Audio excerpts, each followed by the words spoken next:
Programa Ceará de Todos, são exatamente meio-dia e 15, 16 minutos aqui no programa. Deixar só um recadinho aqui, uma menção saudosa aí para o Zé Osmar Mourão, que hoje completaria 70 anos, ardoroso torcedor do Ceará, infelizmente, nos deixou a todo mundo. E também os alvinegros lá do Monsenhor Tabosa, que em breve vai virar uma embaixada alvinegra. Então nós vamos falar daqui a pouco sobre isso, tá? Lá é depois de Quixeramobim, Monsenhor Tabosa. Conhece a cidade, Monsenhor Tabosa? Você deve conhecer, não conheço. Monsenhor Tabosa, não. Conhece não, é? Conheço. Conhece? Já foi lá? Já? Você viaja muito, então, tá certo. Eu só conheço a Avenida Monsenhor Tabosa, que é também aqui. Pois é. Então, um abraço para todos, para o Cristiano Leitão. Tá certo, então, o recado foi dado. Vamos falar agora da 22ª rodada, que começou segunda-feira, jogo isolado, inclusive quem interessa diretamente nós, que é o jogo do Ceará, que jogou fora de casa contra o Atlético Goianiense, e mais um empate do Ceará 2-2. O complemento da rodada foi ontem, terça-feira, com Avaí 2, Luverdense 1, Joinville empatou em casa contra o Bahia 1-1, o Paraná ganhou do Sampaio Correia 1-0, o Paysandu perdeu em casa do Tupi 3-0, o CRB ganhou do Oeste 3-1, e isso não foi bom para o Ceará. O Náutico perdeu em casa do Londrina 2-0, Vasco da Gama perdeu em casa do Vila Nova 2-1, Bragantino perdeu em casa do Brasil de Pelotas 2-0, também não foi muito bom para o Ceará, e o Goiás empatou contra o Criciúma 1-1. Essa rodada, meus amigos, Cláudio, alguns resultados que te surpreendeu nessa rodada. Daqui a pouco a gente fala sobre o jogo do Ceará, mas os outros resultados. Sinceramente, assim, não me surpreendeu nenhum resultado desse aí, assim. Eu procurei assistir o jogo do Goiás, já que a gente comentando lá no grupo Ceará de Todos, a gente até brincou lá nos prognósticos quem subiria. Assisti o jogo do Goiás, o Goiás, para mim, pelo que ele jogou contra o Criciúma, ele ainda continua lutando para não cair. Jogou muito mal o Goiás, um time muito desorganizado, não produziu praticamente nada. O Criciúma deixou de ganhar o jogo ontem praticamente. Se tivesse tido mais organização, tivesse um pouquinho mais de qualidade, o Criciúma poderia ter ganho o jogo. O Goiás contratou o Walter, que talvez vai estrear no próximo jogo aí. Parece que não jogou nessa partida. Não, ele vai jogar a próxima partida lá, segundo informações lá do pessoal da transmissão. Mas eu creio que o Walter, do jeito que, embora ele tenha qualidades e tudo, se o time do Goiás não melhorar a questão da organização, ele não vai sair dessa colocação que ele está, não. Ele vai lutar para não cair. Na realidade, não adianta você ter um baile de centroavante se a bola não chega, meu amigo. Se tá bagunçado no meio. Valdir, você lembra que a gente falou? Tem time que parece que vai deslanchar e na rodada seguinte caia. É o que aconteceu entre a 21ª e a 22ª. Entendeu? O Paysandu na 21ª, se eu me lembro, eu estava aqui. Assim, perdendo do Oeste 1-0. Mas ganhou do Ceará na anterior. Do Ceará anterior. Tomou uma cacetada do Tupi 3-0. Em casa, né? Em casa, Em casa, lá na Curuzu. Goiás, que ganhou fora de casa do Londrina, que está lá em cima, 1-0, e empate em casa. Empatou em casa com o Criciúma e jogando muito mal, como já falou o Cláudio. O Goiás não está jogando bem, não se achou o time. O time não se achou. Agora, minha surpresa aqui realmente é o Vasco, que perdeu em casa para o Vila Nova, que está brigando lá embaixo, né? E o próprio Náutico também perdeu em casa. Para mim, foram duas surpresas negativas. Né? Isso só vem corroborar mais uma vez o que já vem sendo comentado aqui por nós, por todos, né? Que é que esse segundo turno vai ser realmente muito mais pegado, vai ser muito mais difícil. Os times pequenos, todo mundo agora tem o objetivo, seja brigar para subir, seja brigar para não cair. Mas todo mundo tem o seu objetivo bem definido agora e não vai ser fácil. E esse Tupi está aprontando, né? Mas só em relação ao Vasco aí, que o Valdir falou, o Vasco, nesse momento, ele priorizou a Copa do Brasil, né? Poupou vários jogadores e, inclusive, está a imprensa do Rio lá. Estou dizendo a isso. própria torcida já sabe disso, tanto é que, apesar de ter chamado o Jorginho de burro lá ao final do jogo, tudo, mas o Vasco, e a lógica era essa, a gente sabe, se o Vasco avançar na Copa do Brasil, ele vai tentar priorizar, porque ele realmente tem elenco para ficar tranquilo no G4. É claro que começou a ligar o sinal de alerta, como o próprio Jorginho disse ontem na entrevista após o final do jogo do Vasco. Você sabe quem é o treinador do Vila Nova, que aprontou lá na casa do Vasco? Você lembra do Guilherme, aquele centroavante que era do Atlético? Foi centroavante do Atlético. Pois ele é o treinador do Vila Nova. Sim, entendeu? Desde o jogo do Ceará lá. Esse Tupi que está aprontando aqui, você sabe quem é o treinador do Tupi? Estevão Soares. E ele levou alguns jogadores, inclusive o Renan, cabeça de área, que fez o gol de cabeça contra o Vasco, de empate, que é um bom jogador.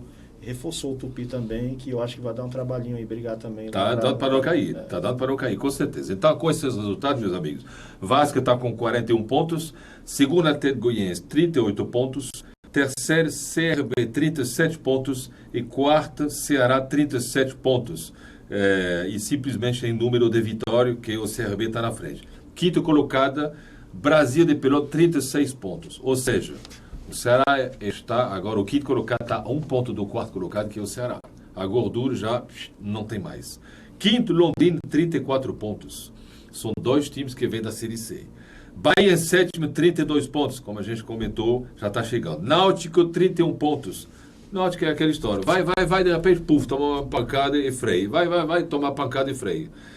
Mesma coisa para Criciúma, que tem 30 pontos. Vila Nova, 29 pontos, em décimo colocado. Avaí, próximo adversário do Ceará, 11º com 29 pontos. Oeste, 12º com 29 pontos.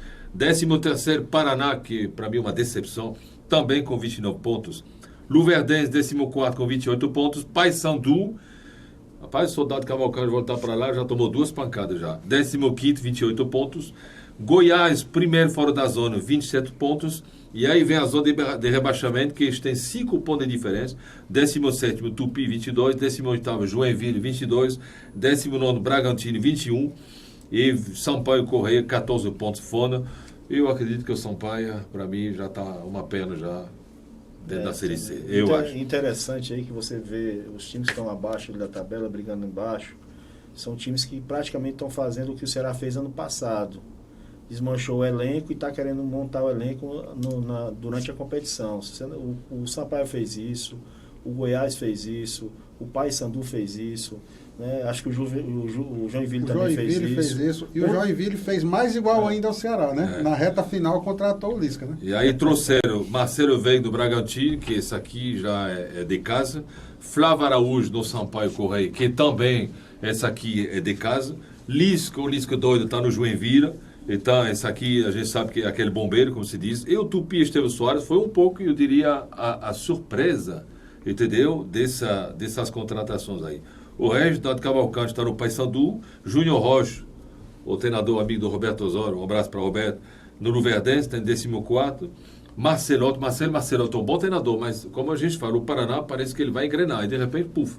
É igual o Náutico, né? É igual o Náutico, mesma coisa. Então, na realidade, é o seguinte, vamos pegar os primeiros aqui. Atlético, o Vasco, a gente já sabe que é candidato. Eu creio que do 7º para cima, todos estão brigando. Exatamente. O Bahia. Do 7º para cima, todos estão brigando pela classificação. E esse Bahia ainda vai chegar brigando pelo título. Vai. Na minha opinião. Agora, eu vou lhe ser bem sincero, meus amigos, e aí eu vou falar de boca aberta. Se esse Brasil de Pelotas passar do Ceará, vai para a Série A e o Ceará fica na Série B, eu acho que vai ser para mim uma maior vergonha para mim do Ceará esse ano. Apesar do Brasil já ter nos dado algumas alegrias. Meu amigo, pois é, deu alegria foi recentemente, mas é um time que vem da Série D, subir para a Série C, está na Série B, já está em quinto colocado a 1 ponto do G4. Me diz, pelo amor, vamos falar sincero, Brasil de Pelotas, como que a gente pode comparar um Brasil de Pelotas com o Ceará, que é uma das maiores torcidas do Brasil hoje? É um futebol de força. Que é uma estrutura hoje, Ceará de primeiro mundo. E esse Brasil de Pelotas, pouco a pouco, um time limitado. Um time limitado, mas um time dedicado, organizado, exatamente. Dedicado taticamente, organizado.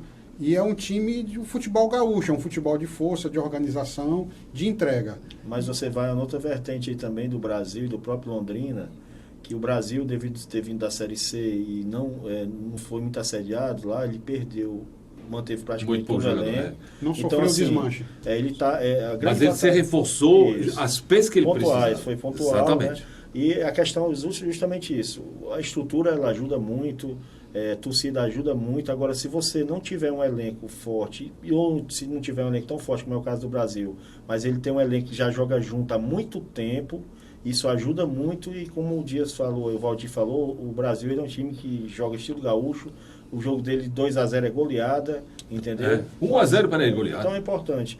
E que, e o treinador está lá há 5 anos, né? É o exemplo que o Ceará, se você pegar o histórico do Ceará nas campanhas dele, quando ele fez isso, manteve elenco, conseguiu manter elenco.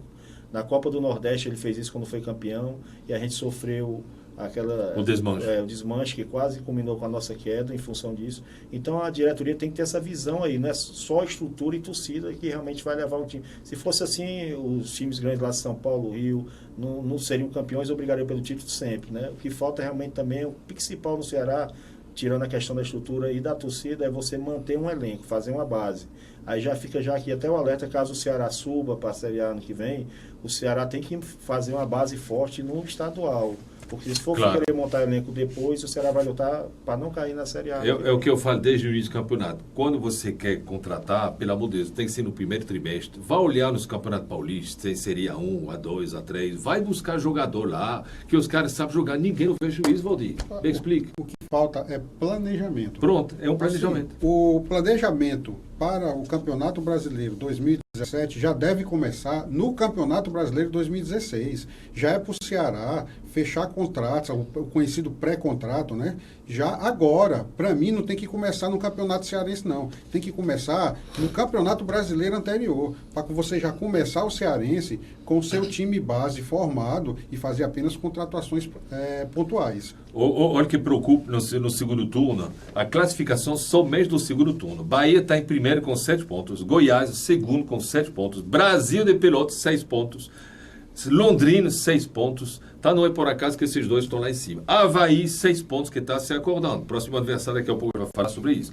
Atlético Goianiense está em sexto com 5 pontos, Joinville 5 pontos, o oitavo Luverdense 4 pontos, Tupi é nono, 4 pontos, CRB em décimo, 4 pontos, Criciúma 4 pontos, Vila Nova 4 pontos, Oeste 4 pontos, aí vem 14º Náutico 3 pontos, Paysandu 3 pontos, 16º Paraná 3 pontos. E aí seria as horas de rebaixamento no segundo turno. 17º Vasco 2 pontos, 18º Ceará 2 pontos, e vem Sampaio e Bragantino, que são os dois últimos, 1 ponto. Quer dizer, do Z4 no segundo turno, nós temos o Vasco e o Ceará, que foram as duas pior largadas desse segundo turno.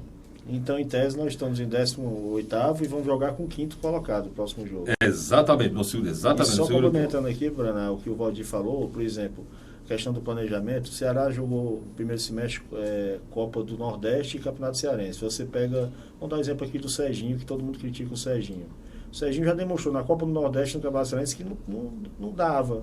E o Ceará insistiu, continua insistindo, aí fica aquela sensação, realmente, o Sérgio Soares olha para o banco, está lá o Serginho, a gente sabe que o Serginho vai entrar ali, no máximo ele não vai ser um a menos, mas geralmente ele é um a menos em campo. Aí complica realmente, aí caracteriza realmente a falta de planejamento da diretoria. Vamos falar então sobre esse jogo, assim, rapidinho, depois a gente pode continuar depois no próximo bloco. Atlético Goianiense 2, Ceará 2, o jogo foi segunda-feira à noite, e quase uma mesma situação, ou seja, o Ceará jogou quase o segundo tempo com um jogador a mais. E mais uma vez, ele não conseguiu ganhar. Então vamos falar sobre esse jogo no próximo bloco, certo? A gente vai comentar sobre isso. Então, programa Ceará de Todos, daqui 1 minuto, 1 minuto e meia, estamos aqui de volta, para cima deles, vozão!